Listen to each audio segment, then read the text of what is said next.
喺城市入面住得太耐，你仲記唔記得世界原本係點樣嘅？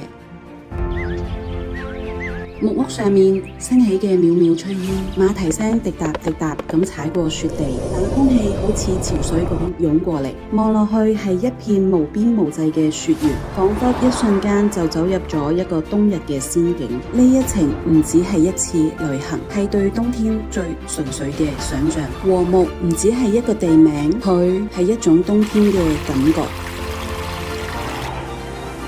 衝入呢片雪白嘅仙境啊！神仙灣嘅薄霧如夢如幻，月亮灣嘅懷抱如痴如醉，臥龍灣喺寒風中馳騁。呢三個灣就係克納斯最純粹嘅詩意。霧氣同水光交織，煙與地之間只留一片朦朧嘅溫柔，同埋一絲清麗嘅冷香。再往西走，你會遇上一片難得驚心嘅湖水——塞里木湖。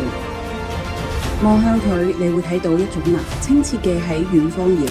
傳說話係大西洋嘅最後一滴眼淚，跨越千山萬水，最終落喺天山腳下，靜靜閃耀。湖面如鏡，倒映住藍天與雪峰。喺冬天，湖水凝結成一片藍冰，好似天空遺落喺人間嘅碎片，純粹寧靜，又帶一絲難以言喻嘅神秘。呢度嘅天際線喺藍與白之間最完美嘅相擁。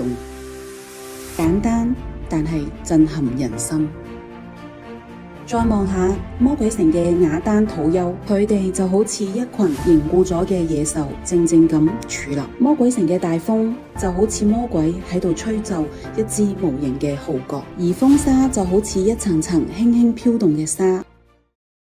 有人話認識新疆最好嘅辦法就係從佢嘅味道開始，呢啲味道唔喺精緻嘅餐盤入邊，而喺嗰啲噼噼啪啪嘅炭火聲中，喺嗰煲熱氣騰騰嘅大鍋入邊，佢哋係滾燙嘅、熱烈嘅、生生不息嘅，唔止係食物嘅味道，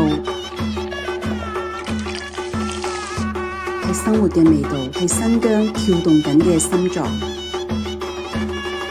以歌舞為橋，以哈達為證，以美酒為引，你就係呢片土地最珍貴嘅賓客。指尖嘅溫度比燒羊嘅火更加暖，眼中嘅真誠比湖水嘅藍更加純粹。新疆嘅熱誠一點一滴墜入每一個人嘅心裏面。快啲搵埋啲老友跟風景遊一齊嚟睇下最靚嘅冬日新疆。